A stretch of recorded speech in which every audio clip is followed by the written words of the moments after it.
and welcome to my 22-week video. Can't believe I'm more than halfway through it already. Well, in some ways it feels like it's been taking forever, especially when I wake up in the middle of the night and I'm sick. But it also feels like it's going by really quickly in a lot of other regards. So we're going to start with questions because, no, I guess I'll start with information about the baby. Baby is 11 inches long today and about a pound now, or a little bit bigger. That would be like the lower end. Usually, what's documented online is like the bare minimum, development wise, that one would expect from a fetus of this age. So at the minimum, 11 inches long and about a pound. So about the size of a spaghetti squash. They are also getting fine hair that completely covers their little bodies around this period, and it's called lanugo. I think it's spelled Lanugo, but I don't. It looks like lanugo phonetically, but I don't know if that's actually correct. And they also get really deep wrinkles on their skin, and the wrinkles are to allow their skin to accommodate all of the weight, all the fat they're gonna put on very quickly here in the next four months. Um, excuse me.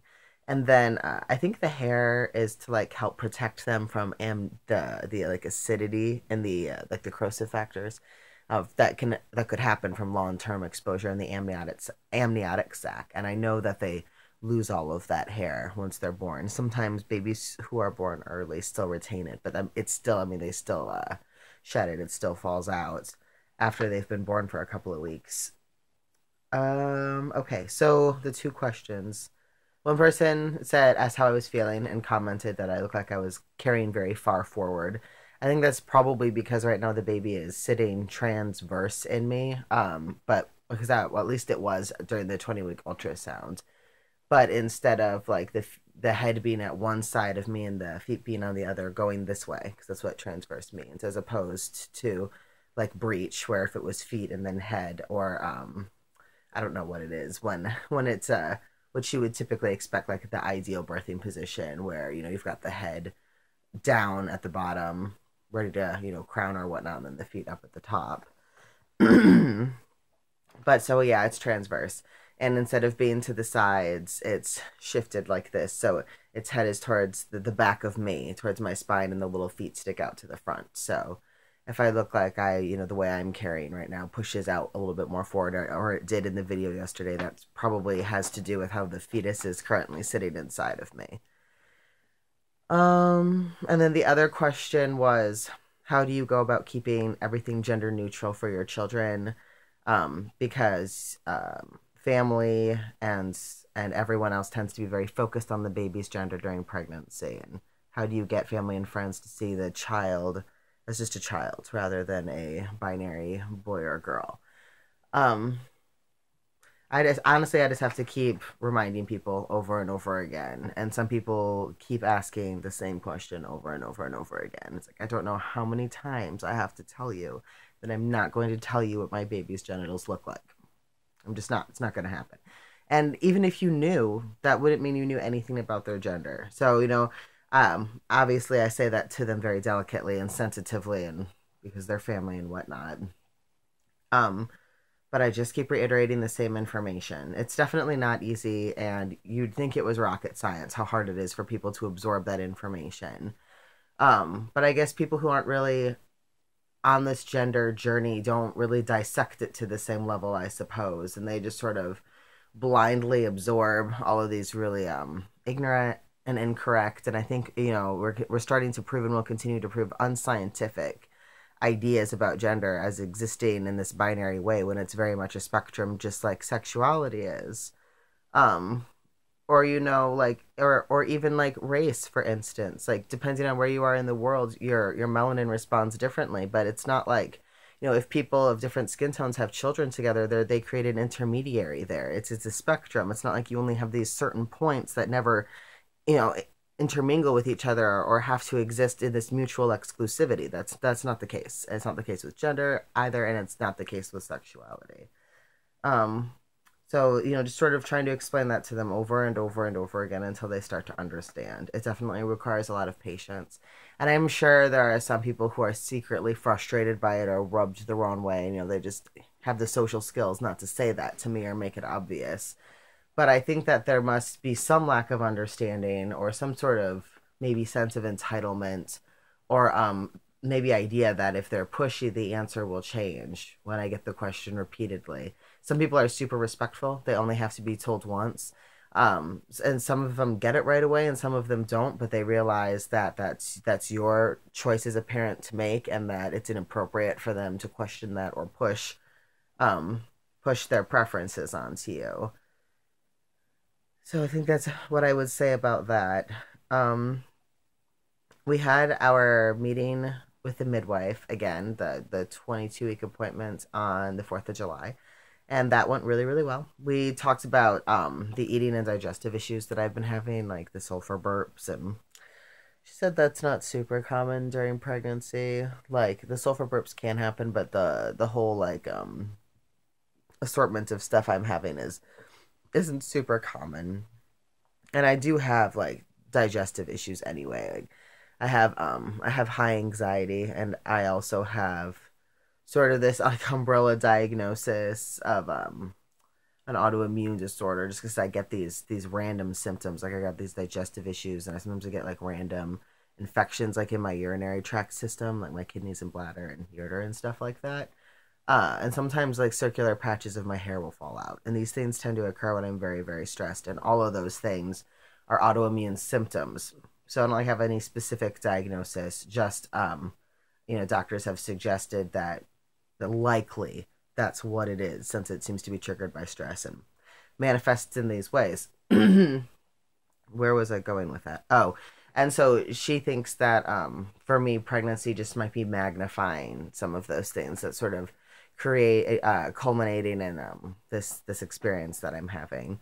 And she said she thinks it would be best if I see a naturopath because they understand nutrition and with a great deal of intimacy. They know the effects that different foods have on your body and when you combine those foods, how it affects your body. For instance, like, if you're digesting sugar, your body's not going to process it the same way if it's just sugar versus if it's sugar plus you ate protein with it, or sugar and you ate fiber with it, or sugar and you ate carbs with it. Like nutrition is really complicated, and doctors are trained very, very minimally in it. A lot of times, a doctor, despite all of their years and years of intensive schooling, has maybe received like a class or two on nutrition, which is crazy because it's like one of the most profound types of preventative medicine that we have. And it's also like can be a really powerful diagnostic tool, when you're trying to figure out what's going on with someone's body, if you like really understand what their diet looks like and what the implications on their health could be. So that's an interesting aspect of our Midwest, our Western culture. Let's say Midwestern, our Midwest culture, or Midwestern culture, or Western, or whatever. Midwestern is the area. I'm trying to say Western. I'm tired. I did not sleep well last night because I keep having all these crazy dreams. We'll get to that. Anyway, so she said I should see a naturopath, but my insurance doesn't cover it. So if I can find somebody reasonable, maybe I will. So we talked about maybe more rounded clinics to go to instead and maybe seeing a different physician. And I don't really like the physician I have right now anyways.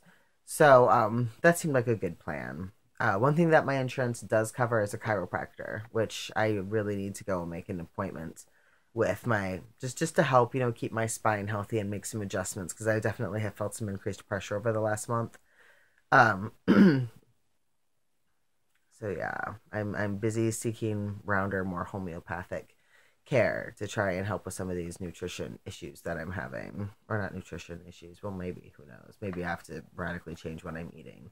I try to eat pretty clean. I mean, it's not perfect all the time, but you know, I don't know if, for myself what the best way to clean it up would be. So it would be a good thing to talk to somebody who knows about those things.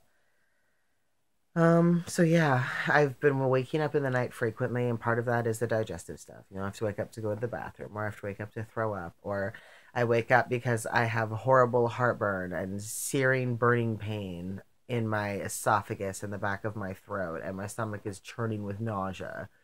But I've also been having these really, really vivid nightmares, which just sucks. And I don't feel like especially stressed or anything, so I don't think it's tied to that. I read on the internet that some people have more vivid dreams during their pregnancy, but for me, it's only really been like the last couple of weeks. Hopefully, it will go away. So like, not only do I wake up uncomfortable, but I wake up like not like well rested at all because I'm having like these anxiety dreams all night. And then that also puts me in that paranoid mood when I wake up. Normally I wake up in the middle of the night in the house and I'm the only one up and the house is dark and it's not anxiety producing for me at all and I feel confident and fine. And but now that I've started having these shitty ass nightmares, like I wake up and I just feel like really, still stuck in the mind space from the dream, and so it just sucks. It's been crappy and I hope that that goes away. I've also been seeing a lot of people reposting this article that's just like bashing people who choose to consume their placentas based on the fact that there are a handful of known risks that are rare and that only happen when a placenta is not refrigerated properly after delivery or isn't prepared properly during the dehydration process. Just like anything else, if you leave meat out, essentially that's what placenta is. It's a hunk of like organ meat. If you leave it out, it's going to go bad. So, I mean, that's really what you can take away from that article. If you decide to prepare your own placenta and treat it like any other, you know, organ meat that you purchased or got from your farm or whatnot, and put it on ice right away. Put it in the refrigerator. And when you go to prepare it carefully and, in a sanitary way. And just make sure you're following procedure. I mean, if you do those things, you're not going to give yourself some horrifying bacterial infection. And there's a lot of proven benefits to it. It's very nutritionally and hormonally enriching, and there's science that shows that it helps with postpartum illnesses and postpartum depression, and that it can also help with chest feeding. So, not that I can do that anyway because of the surgery that I had. I'll have to find donor milk, but that's that. I find that really bothersome, and I'm hoping that we'll see some articles challenging that. I'd like to see some popular news sources like BuzzFeed or HuffPost maybe write a little bit of content, do a little bit of research on that. I mean, like the more natural birthing community doesn't tend to like attract a whole lot of attention. People don't talk about it a whole lot, but I feel like they should. So I feel like it's an important thing to know about. Um, and when placentas are they're amazing. They have so many benefits. And in some countries, China is the first one that comes to mind, but I doubt they're the only one. They'll actually buy placentas from people who've just given birth and either don't want it or need the money more. And they powderize it and turn it into medicine, and it's used for all sorts of things. It's also like a major anti-inflammatory. Like people who have arthritis and like rheumatoid issues can benefit from it. So I don't know. I think it's too bad that this one like shit article that really isn't even sourced or cited very well. It doesn't have a ton of science backing it up and is all predicated on this really basic ass idea that you need to treat organ meat with some degree of sense or it's gonna make you sick. No shit. It's just frustrating to me to see, especially since there's so little positive information going out there and it's not something that people talk about. Not surprising, right? It's considered like a feminine organ or a feminine thing, which of course it isn't. Bodies aren't gendered in that way. But, the idea that socially it is. So, of course, we have to treat it with the utmost disgust, like anything else, right? It came from a body that what's the word I'm looking for? That we see in that way. So we have to assign all of these crappy stigmas to it. It can't possibly be a powerful tool. No, no, of course not. It's just societal ignorance, and it's a lot of sexism actually wrapped up in those notions as well. Um, I would like to mention, that people have been eating the testicles of other animals for God only knows how long, and yeah, that's a little bit weird, and I mean, it's not quite the same comparison at all, obviously, but I mean, you get what I'm going for. But people will still say, "Oh, but it could be an aphrodisiac, or it's a delicacy, or it's this or that."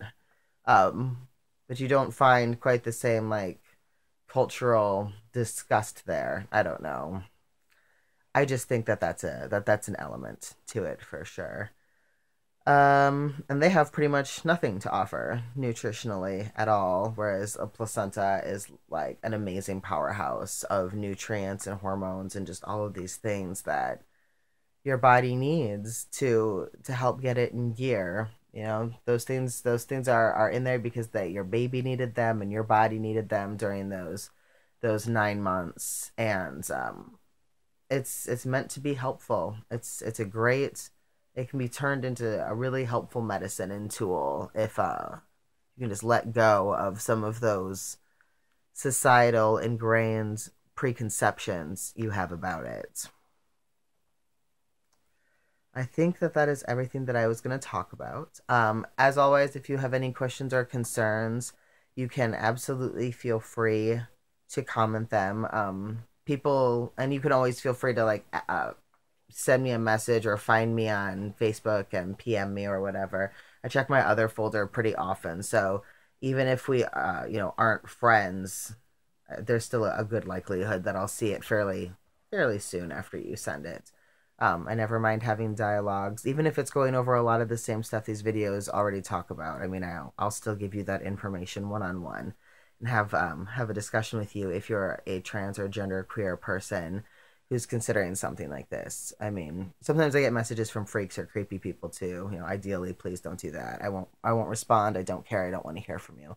But if you're a member of my community who is wanting to have this experience for yourself, I absolutely have time from you. I definitely want to hear from you, and I'm happy to answer any questions or concerns that you have. So take care, have a great week, and I will see you next Thursday.